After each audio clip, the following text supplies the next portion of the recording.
I spent 3 months in a jail cell, in a dungeon, with cockroaches sharing my blanket with me. 3 months. Then I finally got released. 7 months I've been locked in my house, and today a judge decided to let me go. I want everybody at home to understand exactly why that is. Up until now, all of the imprisonment and the deprivation of my liberty had nothing to do with evidence. It wasn't about evidence in a case file.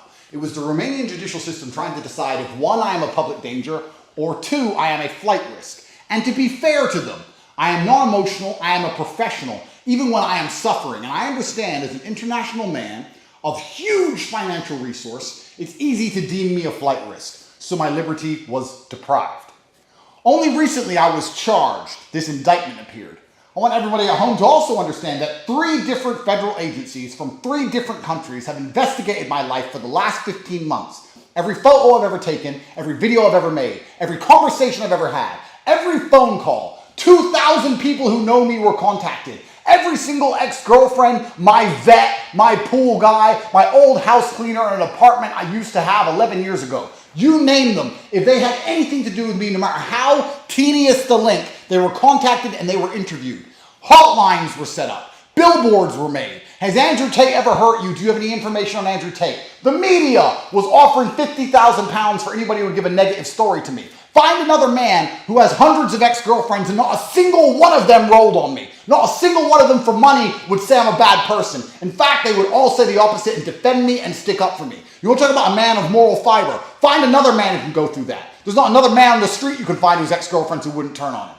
The media, all over the news. Andrew Tate's the worst man that's ever been. Andrew Tate's a human trafficker. Andrew Tate's a crime boss. He's a crime lord. Andrew Tate has all this money from illicit activities. Every penny I've ever made, all of my bank accounts seized. 15 million euros of assets were taken from me. They've been through every single bank transfer that I've ever sent. All of it, head to toe, to put this indictment together. So when this indictment is finally created, it should be an opera, right? It should be Shakespeare. It should show money transfers, victims, old victims from long ago, videos, pictures, medical records. This indictment should be absolutely bulletproof. The indictment was put together. I was held for 6 months without charge. That's the longest possible time I can be held without charge. The day before they finally submitted this indictment, it took as much time as they could. They took it down to the wire, every minute they could, to get this indictment together. And now the indictment's been put in front of a judge. And what has the judge done? The judge has picked up this indictment, looked at it, and said, this is garbage, let him go.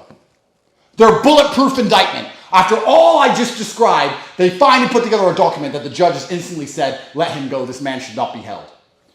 Anybody who believed this garbage, anybody who was insulting me while I sat inside of a jail cell, saying that maybe I am a human trafficker because of some stupid video from 10 years ago, any of these people who once insulted me or refused to defend me because they were scared, and that is the same thing. Something I haven't realized, a whole bunch of people who are my friends now and on my team now and are now begging me to bring views to their shit podcasts didn't have very much to say while I was sitting in a fucking jail cell.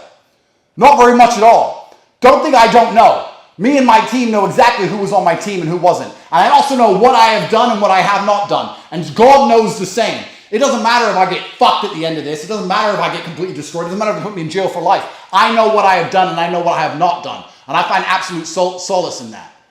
Now I am free. Yes, I will remain free until the trial date when this garbage is finally thrown out and my name is absolutely and utterly clear. Anybody who believes any of this garbage is going to regret it, because I tell you something, Tristan said something to me in that jail cell was completely true. He said, 13 years in the Chateau d'If, and then the world is ours. If you have not read the Count of Monte Cristo, I strongly recommend that you do. In my final act of defiance against the Matrix, I've decided for my first day of freedom, I will visit the mosque and I will pray to God because Allah is the best of planners, and then I will return to my house and stay home. That's right.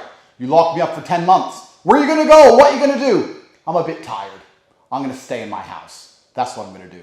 I only want to talk to God, and I want to be by myself. I don't want to talk to any of these snakes, any of these people on the internet trying to get views out of me, any of these people who pretend they support me and give a shit. When I really, when it gets down to the wire, it is me in a jail cell, me and my brother by ourselves, and all these other people don't seem to fucking give a fuck until there's views involved. Lies get tired.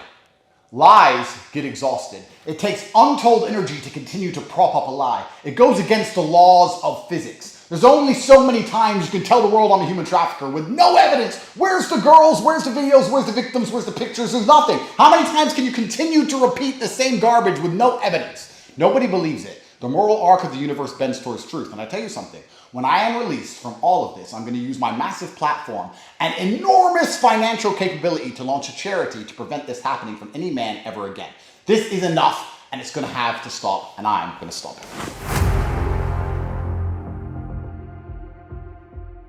Andrew Tate was then spotted getting a massage at his compound. On the first day of his release, Andrew Tate decided to stay home and have dinner with his closest friends and family. Dinner.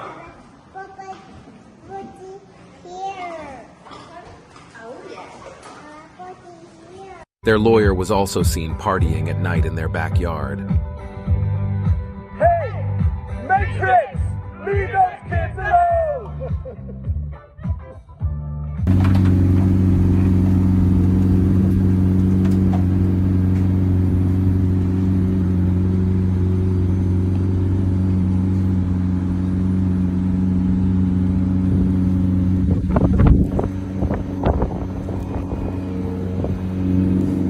Look at that smile. The Tate brothers managed to get their hands on a pair of supercars, which they then used to drive around Bucharest.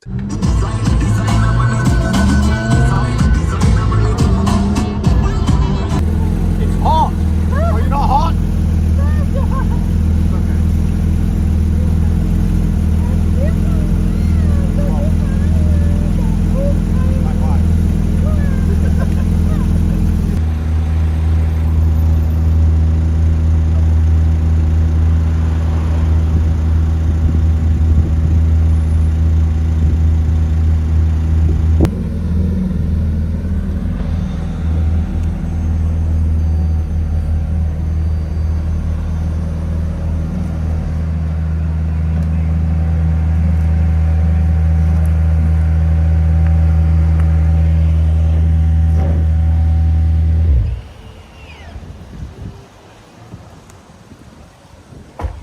They then went to a restaurant to enjoy a nice summer day. And that's what the fuck that was.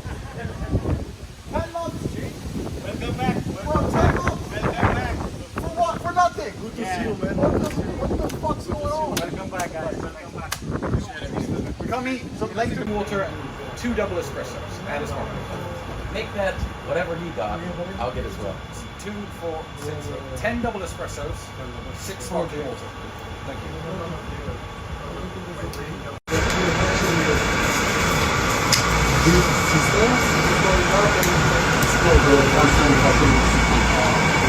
Here's a video of Tate buying some expensive cigars.